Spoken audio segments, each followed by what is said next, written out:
guys, in this video I'm going to share just an overview in probably a 3 to 4 part series around us deciding to put a stamped concrete patio in. Now the space that we had, this is like day 2 of I think 4 days of work for the contractor that I signed up for. So what we had was basically a square broomed concrete patio underneath this awning, and I'll kind of show you guys a video of that.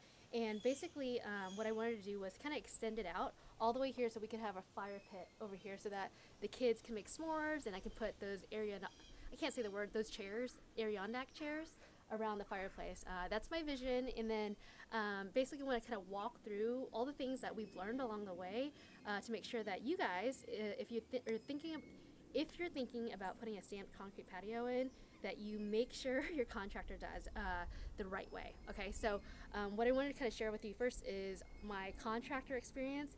Secondly, what I learned from day 1 and day 2, and then hopefully extend the series as they start pouring the concrete and all that in.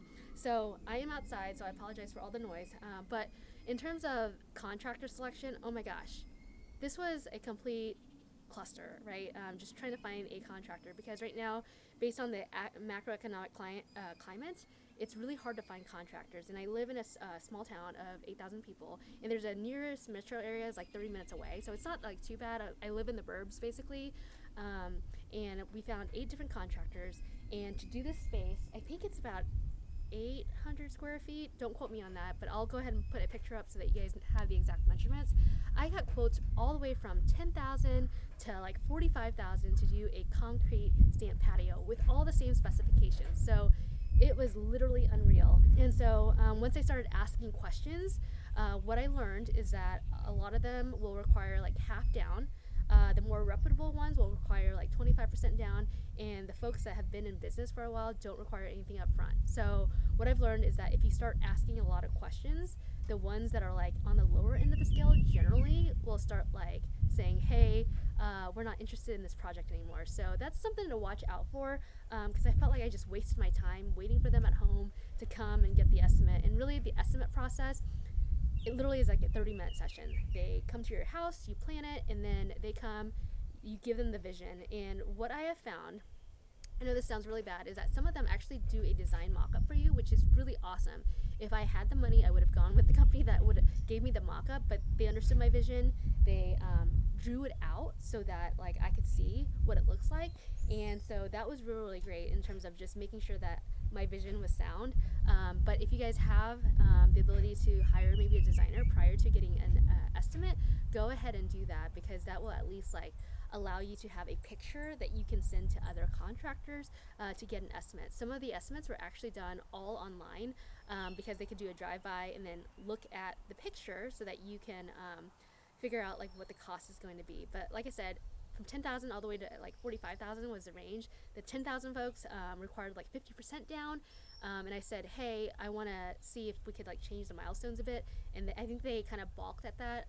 And I kind of show you what the actual verbiage around what a contractor said to me when I started asking them about their insurance, if they're like bonded, and all those details. Some of them also don't send out like full contracts at the very beginning. So just something to be aware of as well. So with that, it took 1 day for them to tear out the concrete patio, as well as start laying down, or at least like grading the yard. Okay, so that took 1 day. And then what you're seeing here is day 2, where they put the rebar in and then they put the gravel in. Okay, one thing that you'd want to know is that first off, if you have wood siding, right, you want to make sure that you leave a 1 to 2 inch gap. I didn't realize that. My husband told me to deal with the contractor on my own until he saw the work, and he like had to ask me some questions, which I didn't know. But one thing I learned is that you don't want the concrete patio to touch the wood siding. The reason why is if there's wood rot or something like that, then you want to make sure that you can pull the siding off and change it. So make sure that there's at least, I would say, a 2 inch gap between where the wood siding is to where the patio is. And what that means from a contractor standpoint is what they're going to be thinking is like, how much more do I have to dig and level, right? Like they're gonna have to do some scraping. So generally they'll maybe like ask you like, hey, how high do you want this up? You want it really high, right? because it saves them money from having to excavate and like remove the dirt. So that's something to be aware of. The other thing I will say is that make sure that you check and inspect how much gravel that they put in. In this space right here, it's about 15 to 16 tons of gravel. So basically what you want to do is make sure that they level out the area as well, and kind of explain to you what the aesthetics and functionality is for your land. So we actually have a huge hill, like as in like you could slide down this hill during a big snow with a sled. And what you want to make sure that you do is grade the yard so that the water doesn't pile up right at the edge of the patio. So that's another thing that we had to consider, and a lot of them wanted either to put a French drain there, which would have cost $10,000 more. And what our contractor said is that they could grade the yard. They're adept at grading the yard so that we're not having to do the French drain, and that the water would kind of flow out on the side and not at like the edge of our patio. Now the other thing that you want to consider is also the edge of the, if you have wood pillars, right, underneath like a covered porch or something, you want to make sure that they take out the wood there and put some flashing or redo that structure, because what my husband explained to me was that there is a 6x6 like piece of wood, and you don't want that rotting. If they put the cement right up against that siding, it could cause wood rot, and you don't want that to happen. And so what they're doing is they're putting flashing, and this is what flashing is, and they'll put it around so that water doesn't start pooling up in that area, and making sure that like the wood rot doesn't happen. Your wood should not touch the stamped concrete patio. That's basically the moral of the story. And if they tell you otherwise, make sure you inspect before they start pouring the concrete. So that was a lesson learned on our end. I think they were going to do it, but I'm not sure if we would have said something, whether or not they would have. And so they also did the favor of also putting flashing on the other side by the staircase as well. So I'll go ahead and show you guys what all of that looks like as well. All right, so I'm walking with this here, so you can see that they cut this piece off. And if I go over here, you can also see where they have like put all of the original like pieces of wood that they've cut off, right? The goal is so that you don't have wood rot.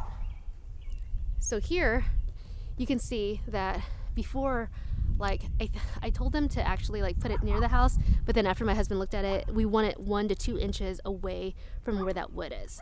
So that's what that looks like. And then this is all the rebar, and what I'm told is that you should at least have 4 inches of gravel and then 4 inches of 4,000 psi concrete. All right, so this is what that looks like. Okay, and that is flashing. Again, it's protecting the wood that's right around it. And so this is the concern, was that the concrete would be right there, and you don't want that. So this is what it looks like on day 2. I'll go ahead and record so that you guys can see what it looks like on the other days. But that is pretty much the intent here. And then I will go ahead and update on day 3 and day 4 once they start pouring the cement in. I hope you guys found that helpful. If you guys have any questions, go ahead and leave comments below. I will record part 2 of this and upload it soon. Take care.